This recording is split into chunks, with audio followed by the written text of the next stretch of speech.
Hello বন্ধুরা, আমি তোমাদের কাছে নতুন রান্নার একটা রেসিপি নিয়ে এসেছি, পমফ্রেট কারি। পমফ্রেট কারি করতে গেলে আমার কি কি লাগছে দেখো, আমি তোমাদেরকে দেখিয়ে দিচ্ছি।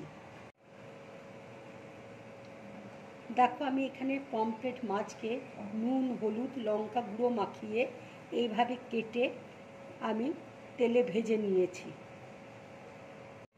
এখানে দেখো পোস্ত নিয়েছি, কাঁচা লঙ্কা রয়েছে, লঙ্কা গুঁড়ো আছে, নুন আছে, ধনে গুঁড়ো আছে, জিরে গুঁড়ো আছে, সাদা সর্ষে রয়েছে, টক দই ফেটিয়ে নিয়েছি। এখানে পেঁয়াজ কুচি রয়েছে, কালো জিরে আছে, গোটা জিরে আছে, রসুন আছে, নারকেলের দুধ আছে, তেজপাতা আছে। এবার দেখো পোস্তের মধ্যে কাঁচা লঙ্কা, গোটা জিরে, সর্ষে, রসুন আমি একসাথে সব বেটে নেব। দেখো কড়াই তেল দিয়েছি, তেল গরম হয়ে গেছে।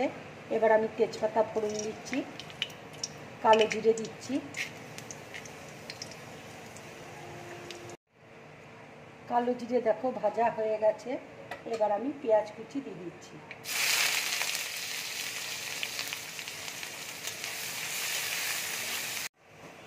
দেখো পেঁয়াজটা আমি হালকা করে ভেজে নিয়েছি। এবার মশলাটা আমি দিয়ে দিচ্ছি।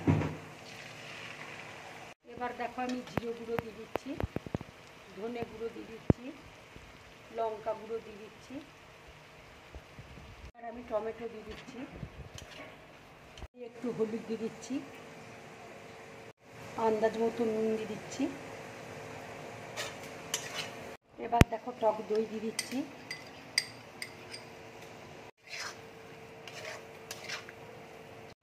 এবার দেখো নারকেলের দুধটা দিয়ে দিচ্ছি। এবার আমি কাশ্মীরি লঙ্কার গুঁড়ো দিয়ে দিচ্ছি, তাতে রঙটা খুব ভালো হবে।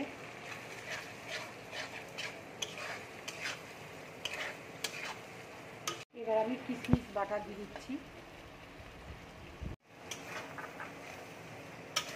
এবার দেখো অল্প করে চিনি দিয়ে দিচ্ছি। মশলাটা দেখো ভাজা হয়ে গেছে। এবার আমি অল্প করে জল দিয়ে দিচ্ছি।